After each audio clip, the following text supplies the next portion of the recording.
दोस्तों, अगर मैं आपसे एक सवाल पूछूं कि दुनिया की सबसे बड़ी डेमोक्रेसी कौन है, तो आपके दिल और दिमाग से एक ही नाम आएगा, हमारा प्यारा भारत। दोस्तों, हमारा प्यारा भारत दुनिया की सबसे बड़ी डेमोक्रेसी है और यहाँ पे सुप्रीम कोर्ट जो है, जो भी फैसला देता है वो अंतिम होता है कहीं ना कहीं, और इस फैसले को हमारे देश के लोग, हमारी सरकार, हर कोई मानता है। तो ये वेस्टर्न मीडिया या दूसरे देश क्यों इसकी रिस्पेक्ट नहीं करते? बार बार जिस मुद्दे के ऊपर सुप्रीम कोर्ट ने किसी व्यक्ति को क्लीन चिट दे दी हो, उसके ऊपर बार बार डॉक्यूमेंट्री बना के क्या साबित करना चाहते हैं? दोस्तों, आज हम बात करने जा रहे हैं बीबीसी। बेसिकली इन्होंने नरेंद्र मोदी जी के ऊपर एक डॉक्यूमेंट्री बनाई है, इंडिया द मोदी क्वेश्चन, जिसमें इन्होंने बेसिकली गुजरात दंगे जो 2002 में हुए थे उसको दोबारा हाईलाइट किया है अपनी डॉक्यूमेंट्री में। इसी खबर को हम एनालाइज करेंगे। दोस्तों, अगर आपने मेरे चैनल को सब्सक्राइब नहीं किया है, please subscribe to my channel और इससे ज़्यादा से ज़्यादा शेयर करें। दोस्तों, मेरा एक क्वेश्चन है कि यूके की पार्लियामेंट को क्या कहा जाता है? खासकर हमारे यहाँ जो लोकसभा है, उनके यहाँ पे लोकसभा को किस नाम से जाना जाता है? आप मुझे इसका जवाब कमेंट बॉक्स में दे सकते हैं। आइए दोस्तों, स्टार्ट करते हैं अपना एनालिसिस। दोस्तों, अपने इस एनालिसिस को हम 3 स्टेजेस में समझने की कोशिश करेंगे। सबसे पहले हम ये समझने की कोशिश करेंगे कि बीबीसी ने ऐसा क्या कह दिया जिसके वजह से यहाँ पे इंडिया के लोग और यहाँ तक कि इंडियन गवर्नमेंट ने रिएक्ट किया है। दूसरे स्टेज में दोस्तों हम ये समझने की कोशिश करेंगे कि जो बीबीसी की जो डॉक्यूमेंट्री है, ये यूके की पार्लियामेंट में भी अब डिस्कस की जा रही है, तो यूके की गवर्नमेंट का क्या स्टांस है, इसको हम समझने की कोशिश करेंगे। और आखिरी में हम ये देखेंगे कि इंडिया और कैसे अपने आप को एक्सप्रेस कर सकता है ताकि western world, western media India का जो सुप्रीम कोर्ट है इसके फैसले की रिस्पेक्ट करना सीखे। आइए एनालाइज करते हैं इस खबर को। बीबीसी दोस्तों एक ऐसा न्यूज चैनल जिसको पूरी दुनिया में देखा जाता है और इंडिया में भी।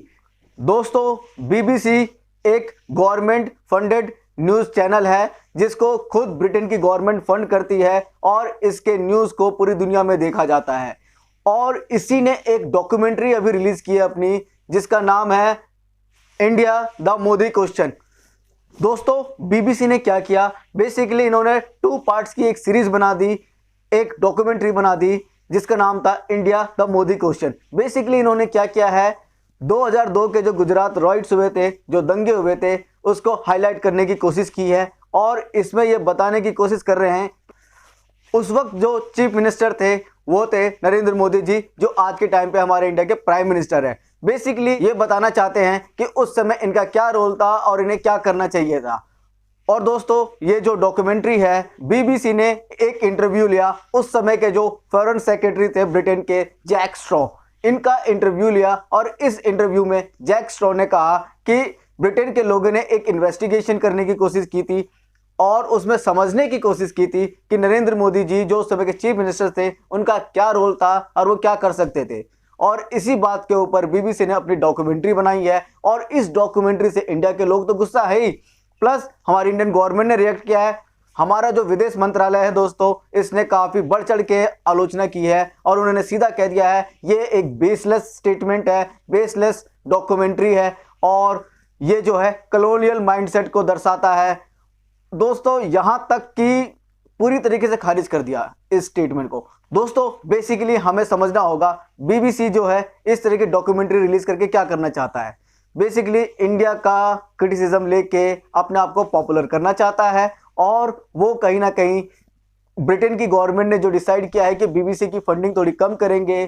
क्यों? क्योंकि ब्रिटेन की इकोनॉमिक कंडीशन खराब हो रही है, जिसके वजह से बीबीसी ने डिसाइड किया कि वो दूसरे लैंग्वेजेस और दूसरे देशों में जो वो फंक्शन करते थे वो अब कम कर देंगे और काफ़ी सारी जो है उन्होंने जॉब्स कट कर दी हैं। दोस्तों, इसी वजह से कहीं ना कहीं बीबीसी जो है अपने आप को दोबारा रीगेन करने के लिए इस तरह के कंट्रोवर्शियल टॉपिक्स को छेड़ रहा है, जो काफ़ी गलत है। दोस्तों, जिस फैसले को हमारी सुप्रीम कोर्ट ने हमारे नरेंद्र मोदी जी को क्लीन चिट दे दी हो, बार बार बीबीसी उस बात को उछाल के डॉक्यूमेंट्री करके क्या साबित करना चाहता है?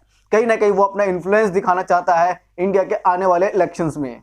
दोस्तों, ये जो डॉक्यूमेंट्री है ये इतना ज़्यादा क्रिटिसाइज हुआ, इंडिया के लोग काफ़ी गुस्सा हुए, खुद इंडियन गवर्नमेंट जब रिएक्ट कर गई तो ये जो मुद्दा है बेसिकली सीधा जाना ही था पार्लियामेंट में और ब्रिटेन की पार्लियामेंट में गया। और ब्रिटेन की पार्लियामेंट में बहुत सारे सांसद हैं, इंडियन ओरिजिन के भी है, पाकिस्तान ओरिजिन के भी है। इमरान हुसैन दोस्तों ये एक पाकिस्तान ओरिजिन नागरिक हैं जो ब्रिटेन की पार्लियामेंट में क्या है, सांसद हैं, और इन्होंने ये बात छेड़ दी। बेसिकली बीबीसी ने जो अपना डॉक्यूमेंट्री बनाया और इंडियन गवर्नमेंट का जो इतना स्ट्रॉन्ग क्रिटिसिज्म आया, इसको लेके इन्होंने पार्लियामेंट में कहा कि ब्रिटेन की गवर्नमेंट बैक क्यों नहीं करती, सपोर्ट क्यों नहीं करती बीबीसी को। तो यहाँ पे ऋषि सुनक जी जो ब्रिटेन के प्राइम मिनिस्टर है और जो इंडियन ओरिजिन के हैं दोस्तों, इन्होंने सीधा इस स्टेटमेंट को खारिज कर दिया और ये कहा कि इस तरह की कोई सीक्रेट इन्वेस्टिगेशन नहीं हुई थी। ये कहना जरूरी भी था दोस्तों, अगर वो ऐसा ना कहते तो कहीं ना कहीं इसका असर जो है, इसका असर इंडिया और ब्रिटेन के रिलेशन में साफ झलकता और कहीं ना कहीं इंडिया और ब्रिटेन के रिश्ते बहुत ज़्यादा खराब हो जाते दोस्तों। हमें इस बात को भी समझना होगा दोस्तों, ब्रिटेन दोस्तों बेसिकली हुआ क्या था, जब गुजरात दंगे हुए थे तब ब्रिटेन ने नरेंद्र मोदी जी के ऊपर ट्रैवल बैन लगा दिया था, मतलब वो ब्रिटेन नहीं जा सकते थे।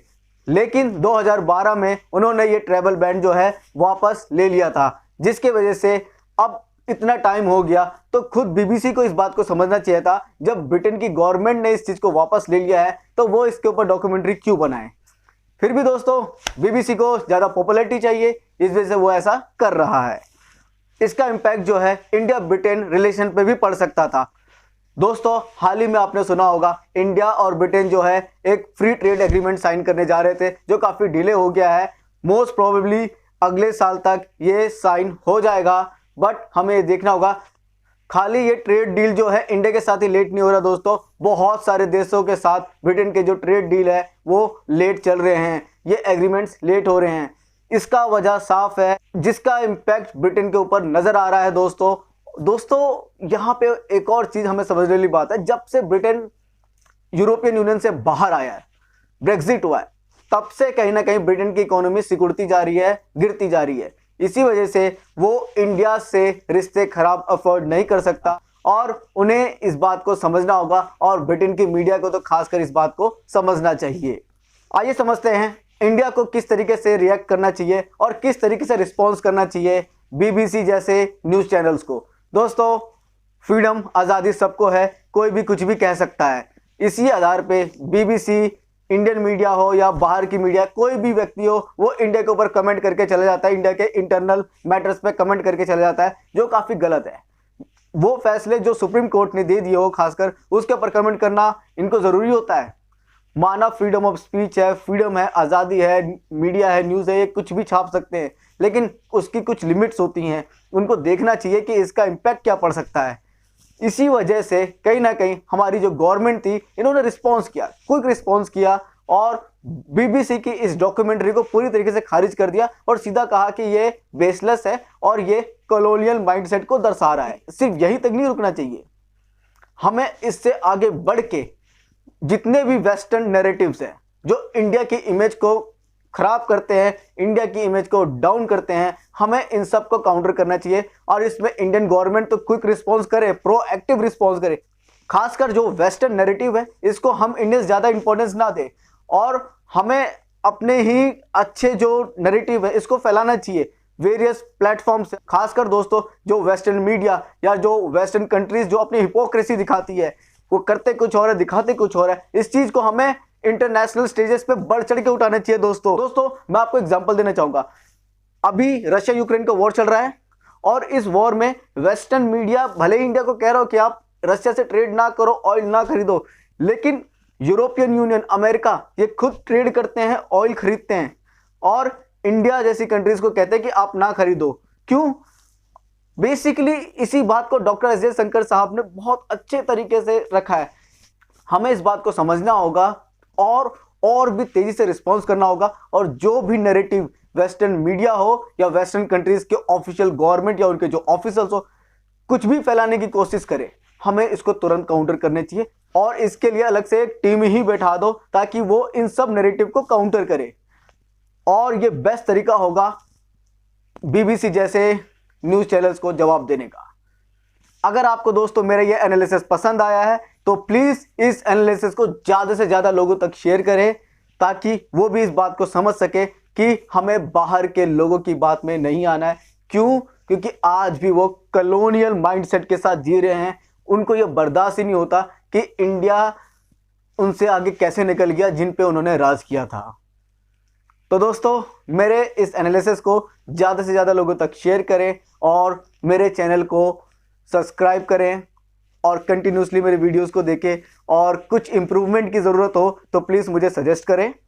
थैंक यू सो मच दोस्तों। जय हिंद, जय Bharat. Take care, god bless you all.